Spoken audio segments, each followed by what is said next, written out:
This selection covers chapters 4 through 6 of the Hunger Games. Students will be able to summarize the main events of the selection, discuss the themes developed in the selection, identify and discuss the symbols presented in the selection, discuss the important characters in the selection, and define key terms from the selection. This time, students should be on the lookout for the mentor relationship, the stylists, Girl on Fire, the training center, AVOX, the rooftop, the Capitol, Cinna, our themes, and our symbols. This section begins on the train ride between District 12 and the Capitol. We start the train ride with a very drunk Haymitch who becomes ill. Peeta volunteers to clean him up, and Katniss wonders why Peeta is so nice and determines not to trust it. Katniss also recalls the incident wherein Peeta's kindness led to her life being saved when she spies a field of dandelions out through the window. The next morning, Haymitch is still drunk, and Peeta and Katniss get into an argument with him over how he should behave as their mentor. When Katniss nearly stabs him, Haymitch determines that he will help them so long as they will not interfere with his drinking. He then provides them with the advice to do whatever their stylists tell them, no matter what it is.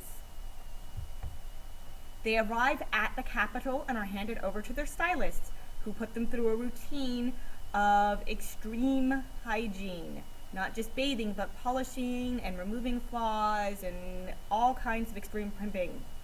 They then dress them up in a costume which they inform them will be lit with fake fire for the parade of tributes that begins the Hunger Games.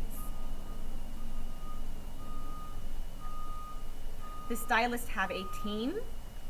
Most of the team seems very shallow, but Katniss's team is led by Cinna, who, despite being a stylist, seems to be something a little bit more than what they've seen of the Capitol so far. The parade of tributes begins, and we see Katniss and Peeta take a little different stance than they normally do. Not only does the use of fire attract the audience's interest, but Peeta and Katniss hold hands, appearing to be a team instead of separate tributes. This is not something they've seen before, and the crowd loves it. They arrive at the training center where they will spend their time prior to entering the arena learning survival skills and combat skills. They notice that even though it's technically a prison, the training center is very opulent. It's got lots of luxury and comfort and wealth. While at the training center, Katniss recognizes one of the serving girls as someone she has seen previously. This girl is an AVOX, whom Effie asserts that Katniss could not possibly know. We learn that AVOXes are traitors to the Capitol from the Capitol, who have had their tongues cut out and been sentenced to a life of slavery. Peeta and Katniss also discover the rooftop, which looks like you could simply step off, although we also discover that it has a force field to keep the tributes from doing just that. Basically, the rooftop is a delusion, an illusion of freedom.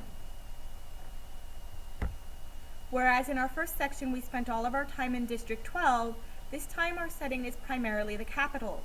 The Capitol is very different from District 12's impoverished background. You can see signs of wealth and money everywhere.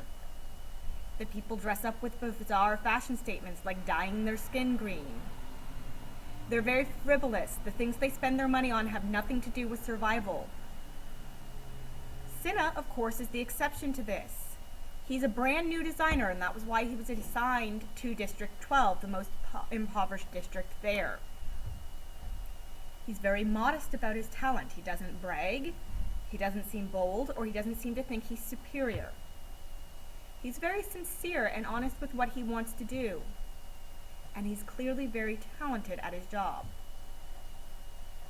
We continue themes from chapters 1 through 3, starting with poverty versus wealth. District 12 was really very, very poor. Katniss and Peeta are used to poor things. They had to watch what they ate on the train so they didn't make themselves sick. And then they end up in the training center and driving through the capital where there are signs of wealth everywhere and wealth is taken for granted.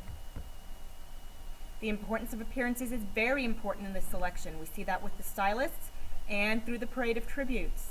How the crowd reacts to a tribute in their first appearance will determine largely how much they get fan favorite status as the competition goes on. Tyranny versus oppression is again evident here. This time, not just the capital over the districts, but the capital over its own citizens, as shown through the avoxes. Our symbols this time include the dandelion. The dandelion becomes a symbol of life and hope because that is what Katniss associates with it. And also fire. We will see the symbol of fire progressively developing throughout the story, but it begins with the girl on fire and is likewise a symbol of hope or promise. Once you've finished watching this video, making sure, of course, that you've taken your notes, complete the Edmodo discussion post, and the practice quiz, and then read chapters 7 through 9.